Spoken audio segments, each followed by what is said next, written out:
All right, thanks so much, Jay. Well, the battle over abortion rights has begun 3 months before voters head to the polls in Kansas. An amendment would change the state's constitution to allow the legislature to outlaw abortion, and some supporters say they are already getting pushback. KAKE's Jackson Overstreet joins us live in West Wichita with the latest. Jackson?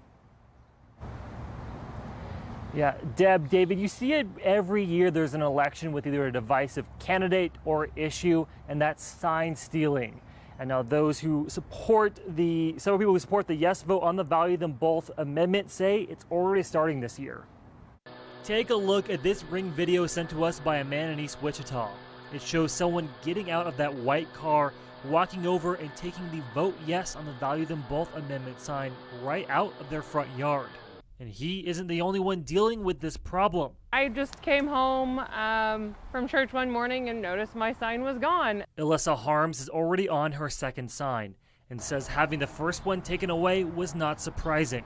It was just very disappointing to come home and see that somebody had messed with my sign, not even in the right of way, but on my own personal property. When it comes to divisive topics like the Value Them Both Amendment, which would change the state constitution to allow the Kansas legislature to pass a ban on abortions, WSU political science professor Dr. Neal Allen says sign stealing could be pretty common. You have so many signs in people's yards about value them both that somebody's going to steal some.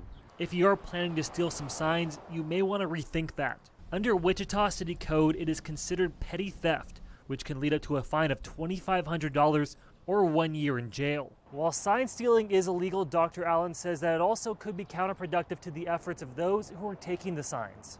Now a bunch of people are going to think that pro-choice activists are thieves, where in reality, the vast majority of the people that care about abortion would never steal somebody's sign out of somebody's yard.